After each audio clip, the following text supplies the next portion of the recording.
The reason why I'm so excited to be with Kayla today is because she will break down to me and you that this whole agenda that the media is throwing at us, that are in a crisis, that we should run to the mountains because we run out of money. She will show in numbers that this is just a myth. Yes, that is a perfect segue, my friend. So this is the doom and gloom, exactly what you're talking about. There were 560 sales in March 2023 compared to 830 in March 2022. Not too bad. We're starting to pick up. And the Niagara realtors listed 1,064 residential properties compared to 1,293 in March 2022. Like, I think we may have hit our bottom based on it. So time is now, folks.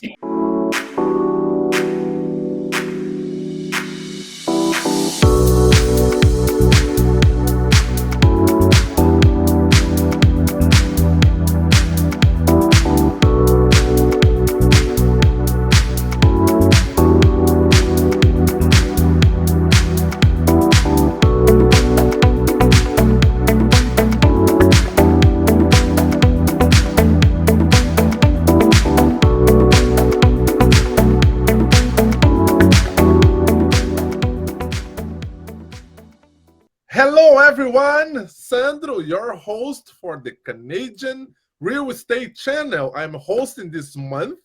Just a little bit about me. I'm an investor living in the Ottawa region, more specifically in the Ottawa Valley, investing in Ottawa, New Brunswick, Saskatchewan, Ohio, Florida, and in São Paulo, Brazil, mostly focused in multifamily, land development, and luxury rooming. And I have the pleasure of today host the one and only Kayla from Niagara. A fun fact about Kayla, people may know, people may not know, but she's a cat mom. And guess what? If you like those corny TV shows, you are not alone because she likes to watch some corny sitcom. So the floor is yours. Let's everybody put their hands together and welcome Kayla. Good morning, Kayla. Good morning. What an intro. Wow. Thank you. That was awesome. The energy is fantastic. How are you? I'm doing fantabulous. Thank you. I am very excited to dive in with you today because the energy is fantastic. So I'm going to do just that. And while you're getting ready, guys, the reason why I'm so excited to be with Kayla today is because she will break down to me and you that this whole agenda that the media is throwing at us, that are in a crisis, that we should run to the mountains because we run out of money, she will show in numbers that this is just a myth. Yes, that is a perfect segue, my friend. So this is the doom and gloom, exactly what you're talking about. This is put out by the Niagara Association of Realtors. There were 560 sales in March 2023 compared to 830 in March 2022. Not too bad. We're starting to pick up. And the Niagara realtors listed 1,064 residential properties compared to 1,293 in March 2022. So you can see there's not too far off from the sales, the decrease in listings. So that's kind of comparable. And then this is another one of those things you just mentioned, Sandro. The average days it took to sell a home in March 2023 was 41 compared to 11 in March 2022. The interesting thing about this is the average, yes, is 41, but the median is 24, which is a much better stat to look at if you're actually looking at the whole picture. Yes. And then we're still seeing decreases year over year. We all know that, but month over month, we are starting to recover. And this is the second month in a row. This is also seasonal that the Niagara region has seen an increase in sales and new listings, as well as modest price increases overall. And I ask you, are you seeing any competitive offers and bidding wars at all? Yeah, so we've done several sales in the last, I would say, 2 weeks. So we had a few properties that had sat for a bit. We got very strong offers on those, minimal conditions too, which is interesting. And then the other ones, we listed them what we believe to be at market based on recent sales, got 5, 6, 7 offers. it went for 36,000 over asking. One specifically we sold last week. But the interesting thing is, it is different. So if you're seeing multiple offers as a buyer, don't be like, oh my gosh, here we go again. There's going to be, 5 offers and it's going to sell for 200,000 over asking. It's much more reasonable now. You can still get your conditions. This one had a condition in it, the one that won. But it is still competitive. So 5 offers, maybe you're a little bit over asking, but on the flip side, an agent on the team just did one with 2 offers and was like just slightly over asking, almost not. So the frenzy is gone, yes, but the offers are still there, so you can still be competitive and purchase something with numbers that make sense. Yes, exactly. So it's very different. It's still good for sellers because they're still pricing at market, maybe getting a little bit above that, which is seasonal. It's also the market starts to pick up at this time. And then on the flip side, buyers, you can still put your conditions in. You can still be smart with your offers. You don't have to blow your budget out of the water. It's just you may come into competition. And we have a few clients that are like, well, we don't want to be in competition. I stress to people that it's very different now. It's not the same thing. So don't be afraid of it. Love it. All right. Okay. So year over year, these are kind of boring, but what you're going to see is number of new listings has decreased for the most part. One of the things I found interesting is our Niagara on the Lake and our Fonthill Pelham, which would be considered our more luxury markets, as well as Lincoln, had an increase in new listings. So there is a possibility that those people are feeling more comfortable in this market to list their home and to move on to whatever their next step is in those luxury markets. What you say then to these sellers, or not sellers, but buyers, that they're holding some capital and they keep saying, oh, I'm waiting for the market to crash, or I'm waiting to get better price. What you say to these people? I would say that if the current activity is any indication of what is happening, we are seeing buyers coming out of the woodworks because obviously they held interest rates twice. I think buyer confidence is becoming a lot higher. So do I think there will be more inventory in the next few months? Absolutely. That's just the seasonality of real estate. But I don't necessarily think, I think we may have hit our bottom. Based on so time is now, folks. So there is a bit of a lack of inventory right now. I will say that. In every day we're seeing tons more come on, and that's just like I said, people don't like to move in the winter, so they wait till the nice weather. Houses show better then as well. So we should see more and more coming up. There are some pretty good deals on the market right now, in my opinion, even with obviously higher interest rates. So I will get to those, but I just wanted to show that. And then this is month over month. It's here. So you can start to see February we had this, March we had this. That's only going to continue to climb, as will the number of sales, because more buyers are coming into the market as well. And then here's our little increase in price. Some areas felt it more than others. Some actually saw a decrease. Lincoln has a wide variation of properties, so we usually see that fluctuate a little more. It's a more volatile market.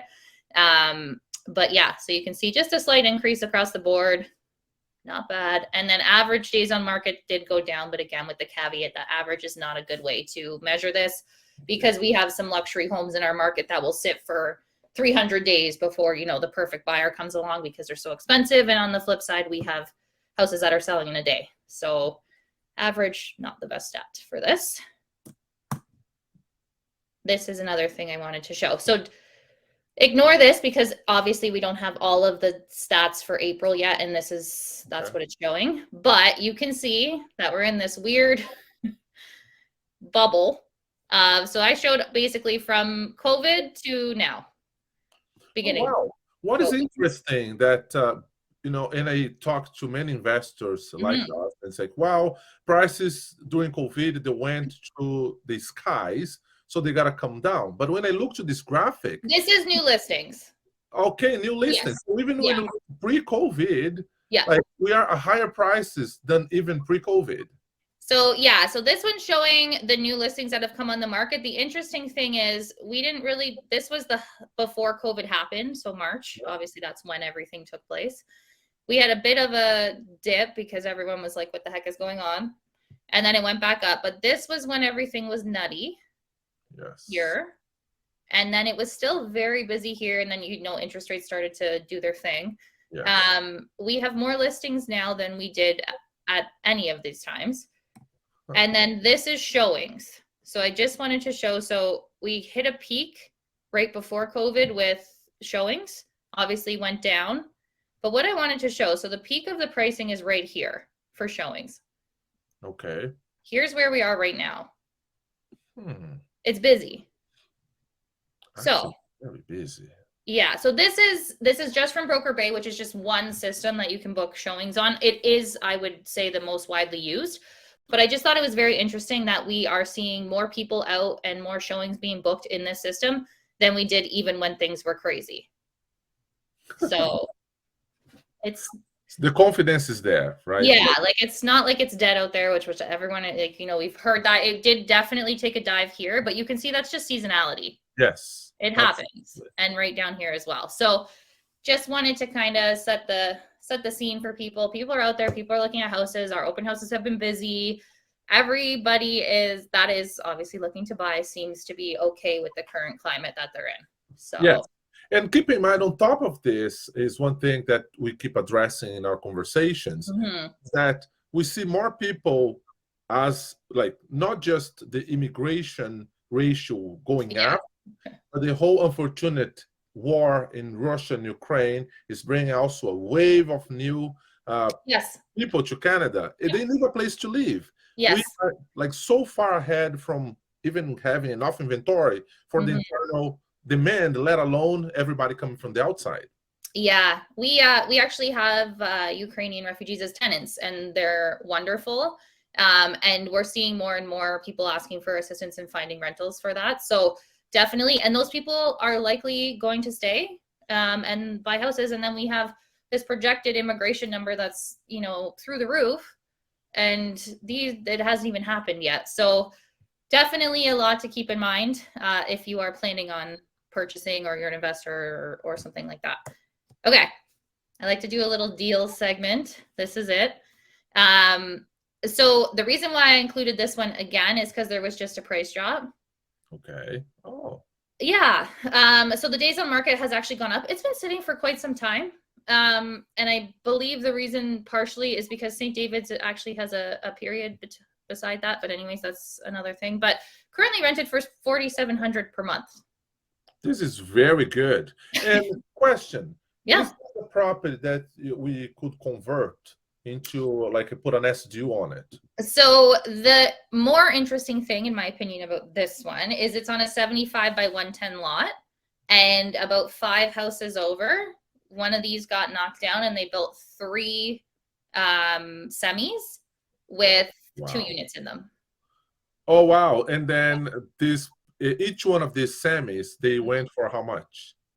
So they're not listed. I believe that they're just rented. Okay. But there's obviously an opportunity of a brand new home. You have a semi that has 2 units in it.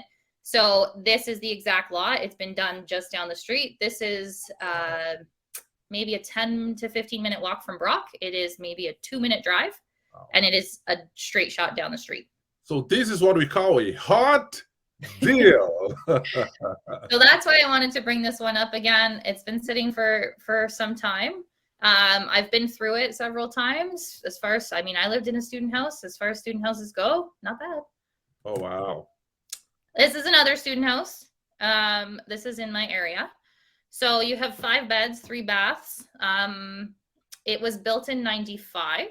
So it's a bit of a newer house. So I know I have some clients that, they really like to work in the newer space, anything kind of in 1985 and above. So you've got just about 1,300 square feet above grade, and then you have a fully finished basement with a full bathroom in it. 1 kitchen. So this is a student house play 100%. Main floor laundry, everything would be shared. Nice house, needs a few little things, but nothing much. And for a newer house, priced pretty favorably. Big backyard, backs onto a field, which will become new houses. So yeah, this one is. Do you have the income that is generated? Yeah, so it's not rented right now. They had it rented to a single family. The rooms upstairs, you're looking anywhere from $600 to $650. In the basement, anywhere from $550 to $600. There's also a den in the basement. So if someone wanted to get a little extra ambitious and throw a window in there, well, there's your 6th bedroom. And there is also the opportunity to add a 6th bedroom on the main floor very easily, just 2 walls. Oh my goodness. And this is right in my alley. That's why I'm like, my eyes are shining. Yes.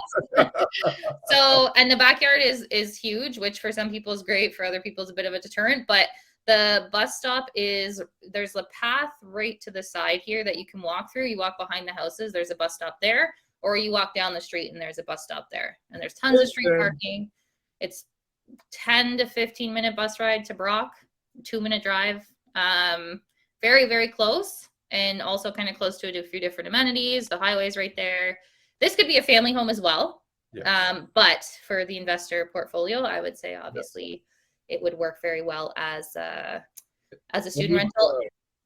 Yeah, and with a big backyard, you have the option to put a garden suite, or would Bill 23, or wouldn't be? It would. I don't necessarily think the juice would be worth the squeeze on this. Okay. Okay.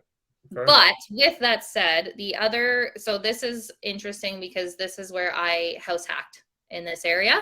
When I first bought my house, which is very similar to this one, I lived in the basement and I rented out the upstairs, and it covered my mortgage in its entirety.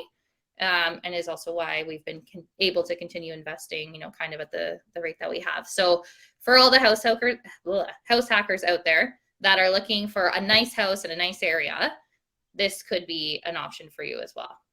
I love that. All righty, moving on. Okay, for the flippers in the world, 349 Niagara Falls. It's on Jepson. The address got cut off. It is rough. It is power of sale. So owned by the bank. You do have to wait 10 days before putting in an offer. There's a few different rules, but decent sized house, 1,400 square feet. You have a pretty nice curb appeal, nice area, close to everything. In the falls, houses sell for, like, renovated houses, $556 in this area isn't unheard of for, you'd be adding a bathroom and that type of thing. Yes. Finishing the basement, but it does have mold inside. So it's an aggressive investor, someone who's experienced in flipping. Taxes are pretty low here in comparison to the other surrounding cities. So this is one where, there are still opportunities for flippers to get out there. I know it's kind of, you and I were just having this conversation. It was a bit of a tough time, but if you're buying in this market where the prices are more favorable, it's certainly. Yes, and then for the right buyer, what is the estimated ARV? 550 would be conservative in my opinion if it was fully done. So you added a bathroom and finished the basement. Yes. So there's definitely some juice there to be taken into consideration. Yeah, absolutely. And like I said, it is close to everything. So it's kind of a desirable rentable area.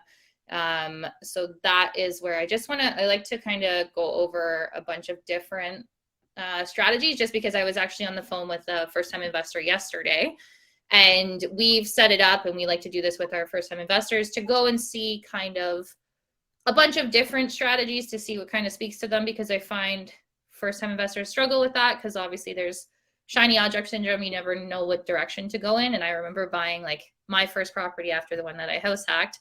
And my husband and I at the time were like, what the heck did we just do? We are screwed.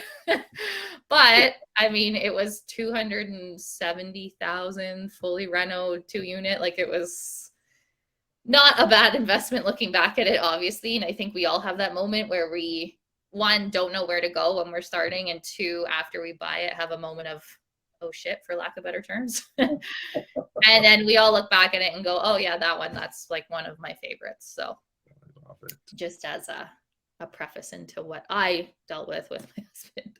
Okay, this one is a commercial deal. So just shy of $1 million. You have a very popular downtown Thorold restaurant here on the main floor, and then you have 3 2-bedroom apartments upstairs. All of which one is tenanted, and the 2 are vacant. So you have the opportunity to, they're not in bad condition. I would just do some cosmetic updates. Mm-hmm. You have a ton of space here. 3,600 square feet is pretty big. You're in prime downtown Thorold. Again, I say that Thorold is basically 2 streets, the downtown core, but it's one of those communities where it's one of the fastest growing, 4th fastest in Ontario, 8th fastest in Canada for growing municipalities. So you have to expect that there will be an influx of people. Yeah. So this is just, I requested the numbers. I don't have them yet, but I will if anyone's interested. And this is one where you can get commercial financing, right? So it adds a different level of appeal for the people that have maybe maxed out their, their personal financing, or are looking to only work in the commercial space, because it's obviously a little bit different than the residential space. Now, this deal, and being an expert in this area, why this deal? So, if I'm a new investor, I'm an investor that I'm transitioning, or again, trying to get more direction, why would I invest in this deal? So this one specifically, so Thorold allows for long-term and short-term rentals as well. So if you are in the short-term rental space, you can make these apartments so super nice and rent them on Airbnb as opposed to, long-term. You can do either or. You have a functioning, very, very well-known restaurant on the main floor, which I think is a good thing. This is also for those people that are starting to get into the restaurant space or the cafe space. I know a lot of people that have found some interest in that. So this is one where you could be owner-occuped on the main floor with those 3 supplementing units upstairs. So just a lot of different options, in my opinion. It's been listed before at a higher price, so it does show some motivation to sell. So, and I also just think like the prospective growth in Thorold, and even just what I see, I live in Thorold, so just what I see every day of houses being built, they just flattened. There's a lot near my house that has been vacant for some time, but they had the plans up for like the last 2 years. Well, it just got flattened about 3 days ago, so it looks like they're finally going to build there. I will keep everyone posted on that. And then you have Brock University, like 5 minutes from here, St. Catharines, 5 minutes. So I just, from a location and what you can do with it legally from a rental perspective, I think is great. And this street, like this is on Front Street, is gorgeous. Like it's so lovely. If anyone's in Thorold, definitely go. Our office used to be on this street until we bought a building. But yeah, so highly recommended taking a look. Then I'm so glad you touched on the point, because when you're looking for opportunities, we gotta be creative. We gotta think outside of the box. And then myself personally, when I'm looking to a deal, I want to consider every single exit as possible to maximize the potential. So then you can build the plan A, B, C, and D. And everything that you showed so far, it has that great appeal. So folks, don't miss out. Some great things happening here. Yeah, I always, like when I start working with an investor, I say when we go through a property, we need plan A, plan B, and preferably plan C, because plan A and plan B may not always work out. So we want to make sure that you have several different exit strategies just in case. Obviously, we're going with plan A, and that's what we're running with, and that's what we're running our numbers on. But let's also look at plan B and plan C, so that if you ever get in a spot, you know exactly what you can do with it. This is great. Yes. And then this one might be my favorite. It's in Thorold again. So it's an older house. It's completely dated inside, but like very well cared for, which is huge lot.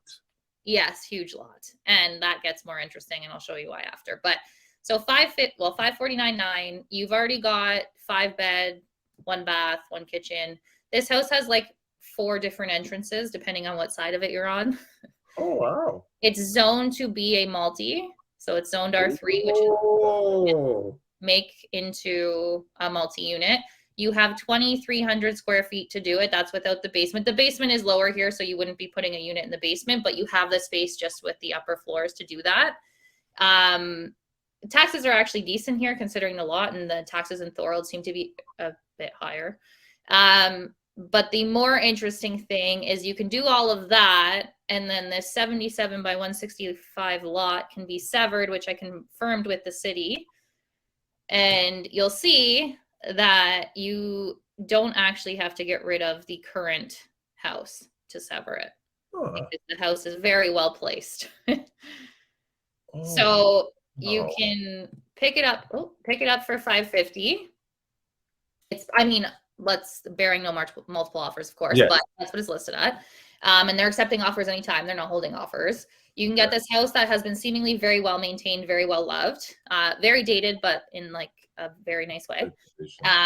Tons of space, turn this into a multi, do your thing, and then sever your lot and either sell it or build another one.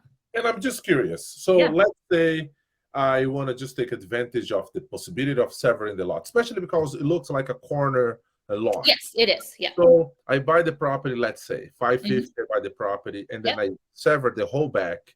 The back alone, in your experience in the region, how much could I sell the lot? So the lots are listed anywhere between $250 and $499. Oh my goodness. This is a smoking hot deal. So this one I do really like, and the area is perfect. This is another one where St. David goes right to Brock. So even if you just wanted to finish this as a single family and just take advantage of the space without having to go through the permit process to turn it into a multi, you have the space to add bedrooms. So maybe you just turn this into a nice student rental and you're on your way, and you're making money on this. You sell the lot, you sever, you build. This one, like you said, in terms of exit strategies, this one has a lot. So we like it. So and it's listed. So how many days is being in the market? Just 4. So this is one I've been watching, keeping my eye on. It's a new listing, but like I said, I love where it is. It just has a lot of opportunity, and $550 for a house this size, even just on a regular lot, isn't bad. This is obviously bearing there's no major issues with it, but it to me, I love this one. That's why I saved it as the last deal. This is amazing.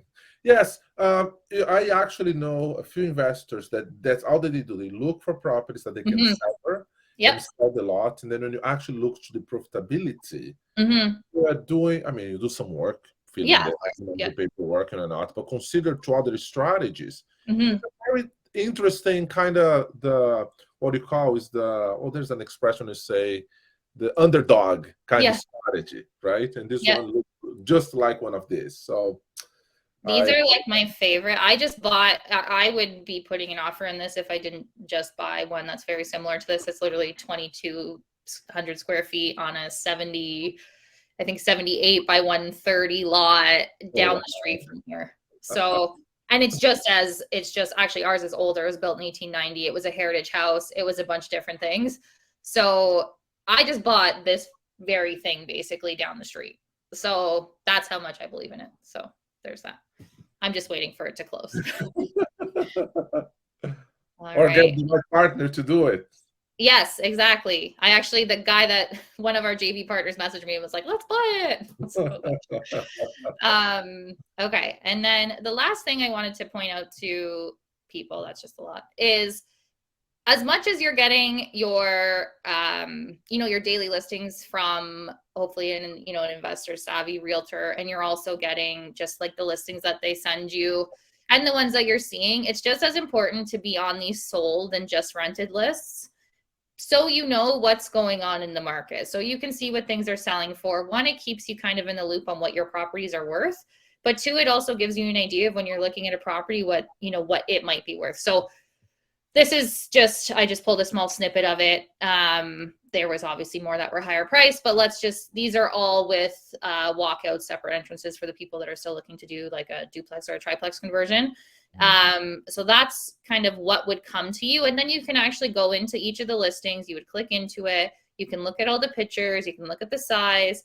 So that is very important to keep kind of your finger on the pulse in the market. Anyone that wants this for Niagara, just, send us a message. We're happy to set it up for you. And then just as important, in my opinion, is the rents. So there has been this massive conversation going on about, rents have kind of fallen as well because of the amount of units that have come into the market, because 2021 2022 were like the year of the conversion. So this is just giving everyone an idea of what things are renting for, so that when you're running your numbers, you have concrete data on what you're looking at. We do a lot of rentals for our investor clients, and we're seeing actually quite an uptick in terms of the application and the quality of the application. And again, I just think that it's so important for everyone to know these numbers when they're looking at different properties, different deals, running their numbers. So I just wanted to let everyone know that this is an option. It's not just your, you know, your daily auto email that you can get. You can get an auto email of these things as well. Well, and again, we go back to what we said in the beginning of the conversation. Yes, we see this narrative and Yes. price coming down, and then we actually start looking to the data that is available. Yeah. Going the other way. Because yeah, like it's definitely like I said, buyer confidence is definitely up. And we're seeing far more competition, smart competition, not crazy like before in the market. We're seeing more listings, we're seeing more deals. It's definitely not you know, it's not sleepy out there. It's pretty busy. So I recommend, if you're sitting on the fence, to start before you're ready. So even if you're thinking of buying or investing, you know, a few months from now, get into the market, see what's out there, get familiar with it, get these just sold lists, get these just rented lists, so you can have a really, really good feel of what you're doing when you're ready. And not just that, but also to tone the expectation, right? Yeah. Because sellers, they want to sell for the highest price as possible. Buyers want to buy for the lowest price, but then we look to the data, we can make an informed decision. And not be delusional. Yeah. And I think it is just as important to, we still have a few sellers that are, we'll see prices. They're still kind of stuck in the 2022 craze. And in some part, that's attributing to our median and average days on market, because there's people that are still waiting to get the price that they would have gotten, you know, over a year ago. So don't be alarmed by the days on market either. Some houses are taking that long to sell, absolutely, especially if it's a unique house or it's in a different area. But your average homes, if they're priced correctly, are not taking long to sell. There we go. So this is awesome. Yeah. And great news. Wow. And what else is happening in Niagara? I mean, we are busy, which we're happy to be busy. We have a lot of clients picking up a bunch of different things. We also have a lot of exciting deals coming up, so we will obviously keep everyone posted. The food, my husband runs a food tour business that's starting to pick up. We have a lot of visitors. Our Airbnb is very busy. And we manage a few as well that are pretty busy too. So I mean, Niagara is thriving, in my opinion. I'm a little biased, but it's thriving. But again, what's interesting, because, you know, like I try to make informed decisions, and there are some markets that they have their own way of exists, despite of everything else that is happening in the country. So we see the average numbers, and again, when we talk about averages, it's difficult because you're competing with the multi-million-dollar homes in a small condo. But when you actually look into the market, and I see Ottawa, for example, is one of these markets. I see, for example, Windsor, Niagara. Why? Because on top of the school and the influx of new residents, we also have a high influx of tourism, which helps with the short and midterm strategies. So it's definitely something to keep in the in mind while you're looking for a place to invest. Yeah, Niagara Falls, like just driving down there, is slammed with people. It is so busy, especially with the nice weather. We were driving back from Hamilton on Sunday or yesterday, and it was crazy busy. Every weekend now, from now until probably January, it's traffic from Hamilton to Niagara because of Niagara Falls. People love Niagara Falls. Plus, we're getting the new university. Plus, there's a bunch of sports events here this year now that they've built the facilities for the Canada Games last year. There's a lot going on. So definitely, like you said, it leans well to different strategies depending on what people are most interested in. I love this. Thank you so much. Like I said, you asked great questions and the energy was fantastic. Oh my goodness, absolutely pleasure, and we're definitely gonna see each other very soon. I might be calling you to drop some dollars. Yes, love that for us. Yes, and until we see again, but guys, no, very important. If our audience, they want to connect with you, how can we connect with you? Okay, so all the details are below the YouTube video, but if you want to reach out to me on Instagram, it's agent.kaylas. We are the Smith Co Realty team, so either Instagram, our website, you can reach out to us through there. But yeah, all the details will be below. This is amazing. Well, Stay blessed by the best. Have an amazing week until we see each other again. Bye, my friend. Thank you.